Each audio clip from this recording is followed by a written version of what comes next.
Hello, hello, hello! Hello Philippines! Hello world! Panibagong buhay, panibagong pag-asa, another day, another vlog na naman po tayo. Chawot! Seryoso po tayo ngayon sa pagbablog natin sa araw na ito. Aray ko! Seryoso raw? Chawot! Oo nga, seryoso nga tayo. Dahil ang paksa natin sa araw na ito ay solar light. Nagbasa pa ako about solar light. Magiging guro muna tayo ngayon.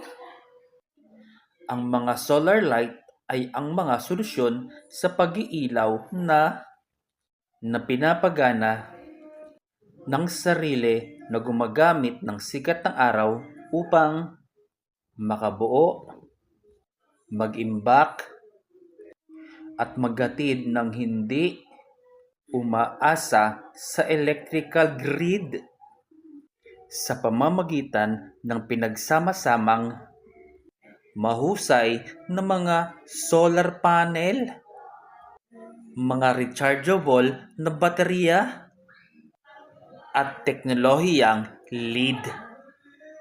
Nagbibigay ang mga ito ng maaasahang paglabas ng ilaw ay mababang gastos sa pagpapatakbo.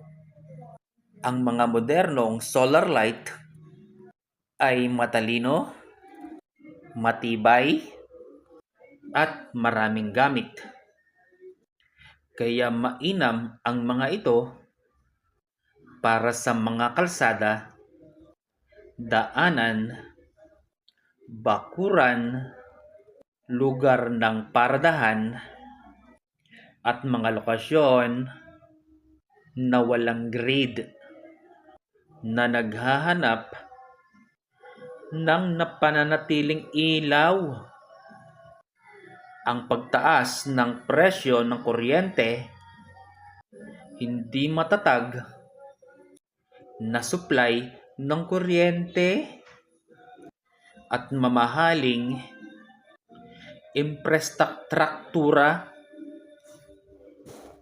ay nagpapahirap sa mga ilaw sa labas.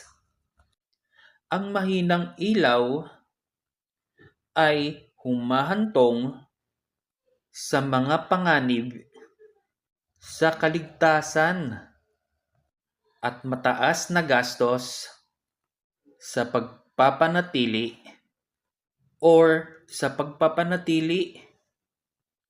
ang solar light ay nalulutas ito sa pamamagitan ng malaya, malinis, at matipid na pag-iilaw. Paano gumawa ng solar light?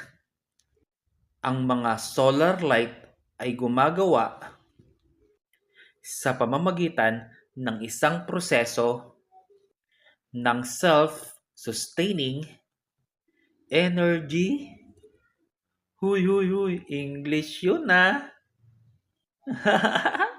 Chawot! Para atang kulang yun. Ulitin ko na lang. Self-sustaining energy conversion storage.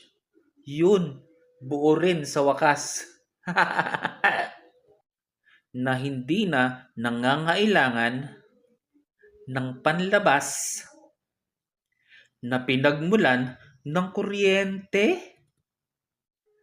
Sa oras ng liwanag ng araw, ang solar panel na nakadikit sa mga ilaw ay kumukuha ng sikat ng araw sa loob ng panel.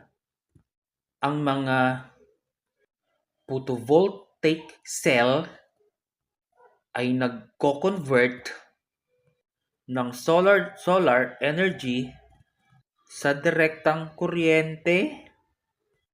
Ang kuryente na ito ay pinapadaan sa isang charge controller.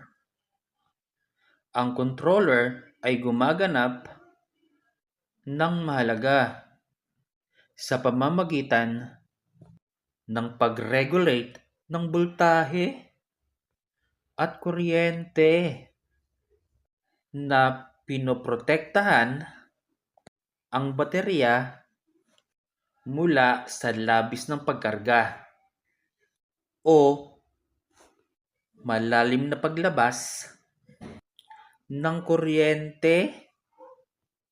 Kapag na-regulate na, ang enerhiya ay naiimbak sa isang rechargeable na baterya, kadalasang lithium-ion or lithium-ion phosphate.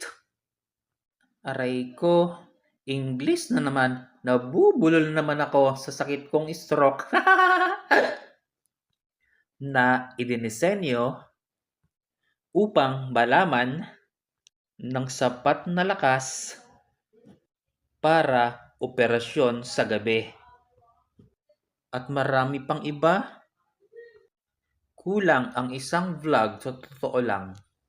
Ang discussion natin about solar light. Andyan yung mga uri ng LED solar light.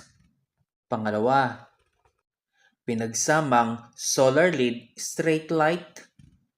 Pangatlo, mga ilaw sa kalye na solar na off-grid versus on-grid. At marami pang iba.